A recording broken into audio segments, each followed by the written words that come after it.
Hey everybody, Mo here, and in this video, I'm bringing you Deck Guide for Dummies for Swain Twisted Fate Control. So, in this video, I'm going to be going over what is the Swain Control deck, how does it play, and what's its win condition. I'm going to explain each card in the deck and explain to you why it's there and its purpose, and then I'll be going over just some tips and tricks on how to play the deck to its fullest potential, mulligan tips, and an in-depth matchup guide at the very end. So, let's just jump right in. What is the deck and how does it play and what's its win condition? So Swain Control is a really strong control deck that uses tons and tons of removal spells to control the board until you eventually just slam down a Leviathan, it gets you a free Swain, and then you win the game on the spot. So when I say that this deck is full of removal spells, I mean literally almost half of the entire deck is removal spells. 15 cards. And with 15 cards used for dealing damage and killing your opponent's units, you should have zero problems leveling your Swain by the time you draw him and get to play him. The deck usually wins by just playing a Leviathan on turn 8. It'll draw you a leveled up Swain. You play your Swain, and then your Swain just stuns the 3 strongest units from your enemy's board every single turn on both rounds. And eventually your opponent just concedes, you just hit them down with really big Leviathan and Swain over and over and over again. It's just a nice control deck. It's like every other control deck. You just control until you get your big win con, and in this control deck, your big win con payoff card is a big-ass Leviathan that draws you a Swain, and Swain's busted.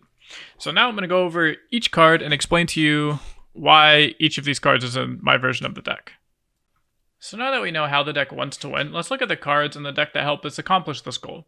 So I run 1 Parlay because it's good on turns 1 and 2 for removal, and in worst case scenario, it's a really cheap way to trigger Plunder by using it just strictly on your opponent's face. 2 Ravenous Flocks to help kill off units that were hit by Make It Rain or were stunned by your Stun Spider. You play Black Market Merchants to make your opponent, uninstall the game.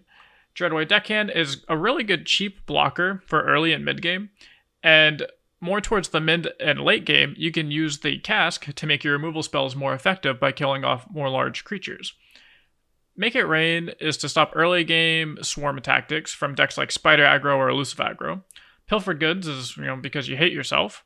Arachnoid Sentry is to combo with Ravenous Flock as well as punish your opponent for developing their board instead of just going for a nice open attack.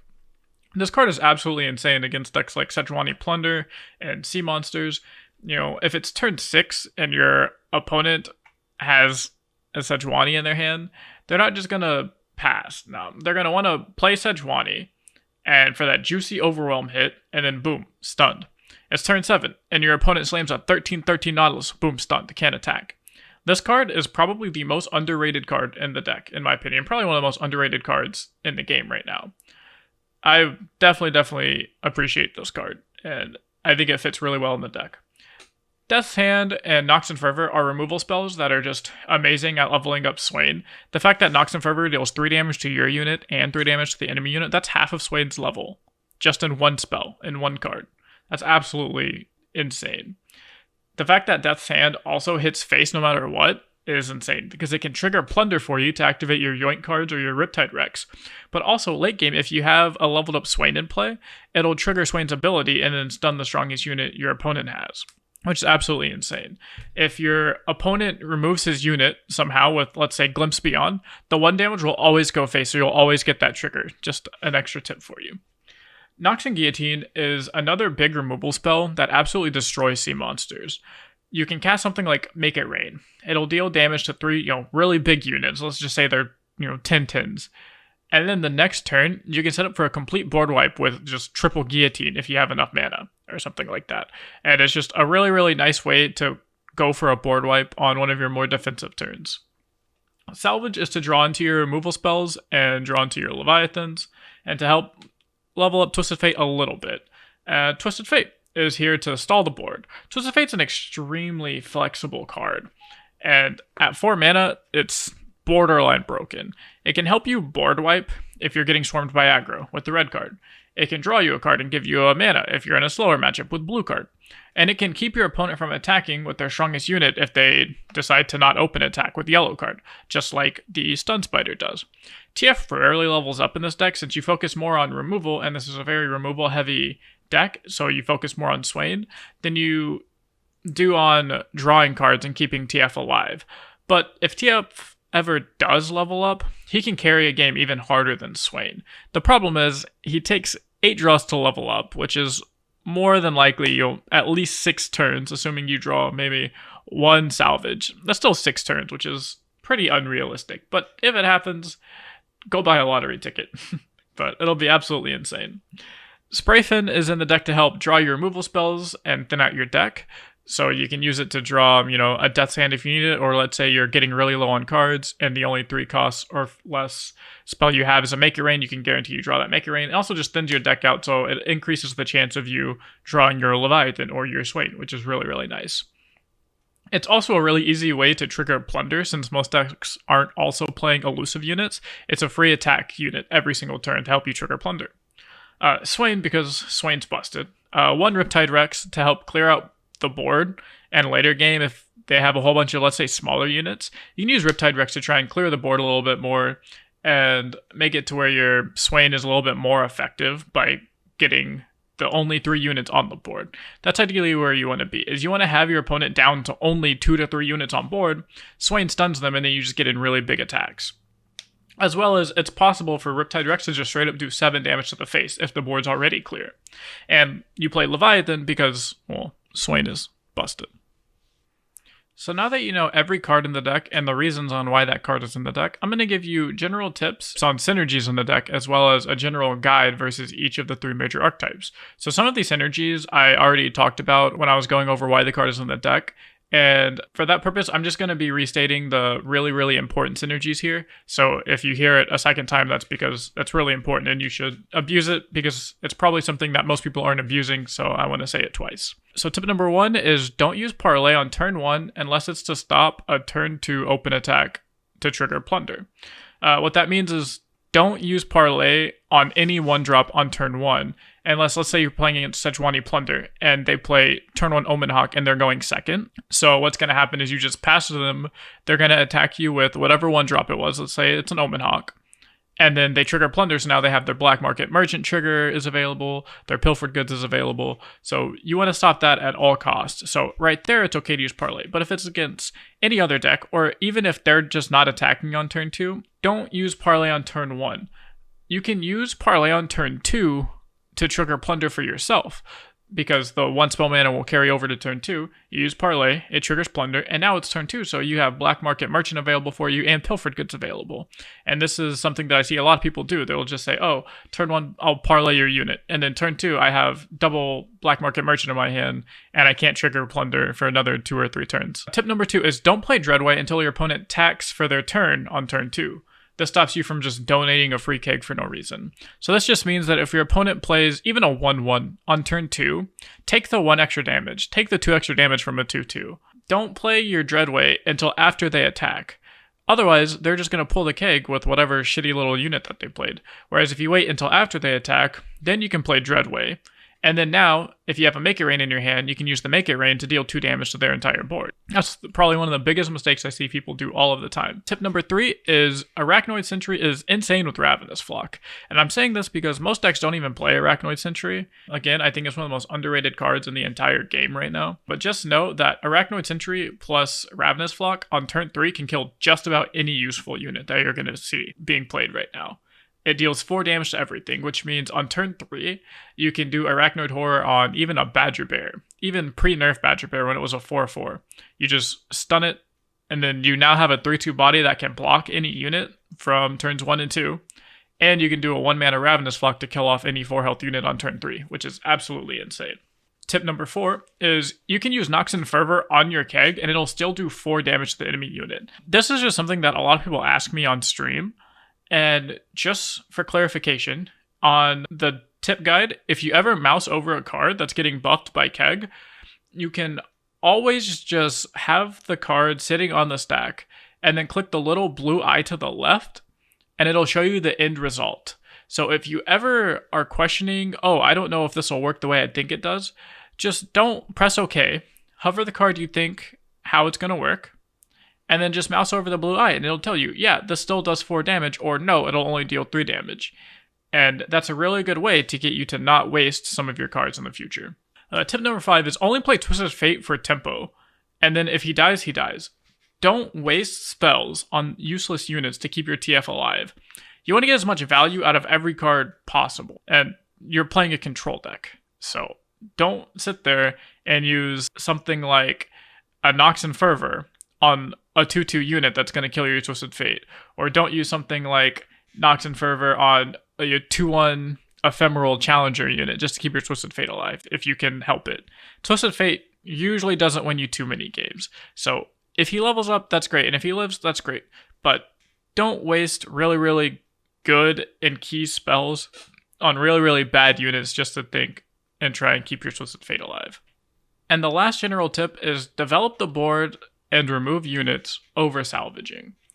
This means don't choose to play salvage and spend your entire turn casting salvage if it means you're going to take 10 plus damage on an attack if you can help it. I'd rather cast a spell here and then develop my board and not draw the cards right now than to take half of my life total and then draw a whole bunch of cards and take a turn off that way. A good tip for you is to kill stuff and develop a board to block when it's your opponent's attacking turn. And then when it's your turn and they're not attacking you, you can use this time to draw extra cards and then play extra units to block. So when your opponent can attack and kill you, you want to remove stuff so you don't die and then block stuff. And then when they can't attack you and kill you is when you want to develop your hand by drawing cards and then put down some extra blockers for their open attack. Now for some general tips against each of the 3 major archetypes. So tips when playing against aggro decks. Use Make It Rain to try for at least a 2-for-1. This means don't use Make It Rain on just a 1/1 spider. Or if your opponent just played a 2/1 elusive on turn 2, don't just instantly blast off your Make It Rain. You know, maybe you can take 2 damage here and then try and get them to play a second 2/1 on turn 3 or something, or even just any other unit with 1 health. This way you can at least get a 2-for-1 and get as much card advantage and value out of your spells as possible, because that's what control decks are trying to do, is get as much value out of their spells as possible. The other main tip for aggro decks is yoink cards aren't amazing in this matchup as much as everyone thinks they are, because you care about the short game, not the long game. Your goal against aggro decks is to maximize your life total by killing and blocking and controlling the board and running your opponent out of cards. Pilfered Goods spends your entire turn 2 doing neither of those things. It's not killing a unit, it's not saving you any health, and it's not controlling the board. So I'd much rather have a Make It Rain on turn 2 or a Dreadway on turn 2 or any other card that's affecting the board state on turn 2 than something like a Pilfered Goods. So against aggro, you just want to control the board, try and maximize your life total by killing enemy units and trying to run your opponent out of cards. Tips for when playing against mid-range decks. Draw Black Market Merchant. That's the biggest tip I can give you. The idea is you draw Black Market Merchant, and then you steal your opponent's units and play them 1 turn ahead of curve. Especially if they use something like a turn 1 Omen Hawk, then you can easily go turn 2, trigger Plunder with a parlay, play Black Market Merchant, and I just stole your buffed unit. Not only did I steal a buffed unit from you, but it also costs 1 mana less. And that's absolutely insane. Imagine stealing a 1 mana buffed up hired gun. That's a 1 mana 3/4. That also gives your opponent toughest unit vulnerable. That's absolutely insane. And that's insane board advantage, insane card advantage, and that's typically how you want to win these matchups, is with yoink cards and card advantage. 1-for-1s are okay in mid-range matchups as long as you have a Swain or you can guarantee to live and play Leviathan healthy. Otherwise, try and set up for a really big guillotine turn to buy you that. Guillotine turns can essentially save games because you're not in Shadow Isles, so you don't have actual board wipes. Like, you're not playing cards like Karina from PNZ, and you're not playing cards like Ruination from Shadow Isles. So the best you can get as far as a board wipe goes with this deck is a Make It Rain, and then on your defensive turn, go Guillotine, Guillotine, Guillotine. And your tips for control decks is don't get impatient. If you start wasting removal spells on every single useless unit that your opponent plays, then you won't have cards to kill very important units. This means if you only have 2 removal spells and you're playing against Vi Heimerdingers, don't use both of those removal spells on turn 3 Shadow Assassin and turn 4 Shadow Assassin if it means you're not going to be able to kill the Heimerdinger that he slams on turn 5. Card advantage is your friend. Use Salvage, Twisted Fate, and Sprayfin to try and maximize card advantage as well as all of your Yoink cards. Yoink cards makes it really, really hard for your opponent to play around whatever card it was. For instance, if you're playing against Ionia, they now have to think about all of the possible combinations of cards you could have drawn from them, and they'll never play around a 3 mana deny, I promise you. And the last tip for control decks is Leviathan is a bitch to deal with. Now it's time for everybody's favorite part of the video. Mulligan tips and the matchup guide. So general tips for mulliganing is to mulligan for something like Black Market Merchant and then a mixture of removal spells. Something like Parlay, Black Market Merchant, Make It Rain Death Sand, and a Dreadway is a very, very good opening hand. This gives you Black Market Merchant to abuse the Yoink mechanic if you ever trigger Plunder, as well as Make It Rain, Death Sand, and Parlay to prevent any type of early game aggro shenanigans from happening. This allows you to draw out the game to at least mid game until you start drawing more impactful spells like your Twisted Fate and your Swain and your Guillotine. Always just look for removal spells and then 1 to 2 cards that can get you a really nice 2-for-1 to stall out the game long enough for your Swain to be leveled up and then win you the game. If you would like an in-depth matchup guide for this deck against every other deck right now in the tier list, make sure to head over to my Discord. The link's in the description.